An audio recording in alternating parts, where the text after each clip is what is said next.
Bayangkan, ada seorang istri pejabat menangis di tengah kemewahan. Bukan karena miskin, bukan karena ditinggal suami, tapi karena ia takut hartanya menjadi musibah di akhirat. Di zaman ketika kekuasaan adalah impian dan harta adalah ukuran sukses, ada seorang perempuan, istri dari penguasa wilayah kaum muslimin, yang justru takut pada kekayaan daripada takut pada kemiskinan. Kisah ini diriwayatkan oleh Imam Az-Zahabi dalam Syiar A'lam An-Nubala. Ia adalah istri seorang gubernur yang adil, bukan perampas harta rakyat.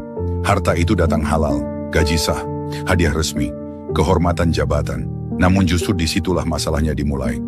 Suatu malam di rumah besar yang diterangi lampu minyak, dengan makanan terbaik di hadapannya, perempuan itu menangis terisak. Suaminya terbangun. Apa yang membuatmu menangis? Apakah aku menyakitimu? Ataukah engkau sakit? Ia menggeleng, tangisnya semakin dalam. Tidak, aku takut. Suaminya terdiam. Apa yang kau takutkan? Ia menjawab dengan suara bergetar. Aku takut semua ini akan menghisap kita di akhirat. Ia menatap perhiasan, ia menatap kain mahal, ia menatap makanan yang berlimpah, lalu berkata, Aku melihat dunia masuk ke rumah kita sedikit demi sedikit, dan aku takut ia mengusir akhirat dari hati kita. Bayangkan itu, di saat manusia menangis karena tak punya apa-apa, ia menangis karena terlalu banyak.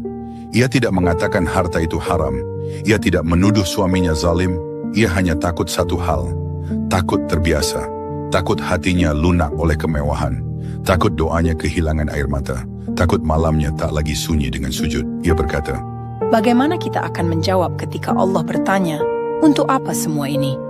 malam itu, bukan harta yang terasa berat, tapi amanah.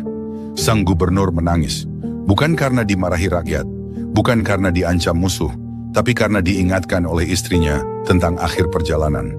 Sejak malam itu, hidup mereka berubah. Bukan menjadi fakir, tapi menjadi zuhud, makan secukupnya, pakaian sederhana, harta yang datang cepat keluar. Karena bagi mereka, kekayaan bukan ukuran nikmat, tapi ujian yang paling halus. Kisah ini tidak berakhir dengan kemiskinan, ia berakhir dengan ketenangan, karena ada manusia yang takut hartanya habis, dan ada manusia yang takut pahalanya habis. Dan istri sang gubernur itu mengajarkan kita satu hal, tidak semua tangisan lahir dari penderitaan. Sebagian tangisan lahir dari iman yang hidup. Maka jika suatu hari Allah melapangkan duniamu, jangan hanya bertanya, bagaimana cara menikmatinya? Tapi tanyakan juga, apakah ini mendekatkanku atau justru menjauhkanku darinya? Bayangkan, ada seorang istri pejabat menangis di tengah kemewahan. Bukan karena miskin, bukan karena ditinggal suami,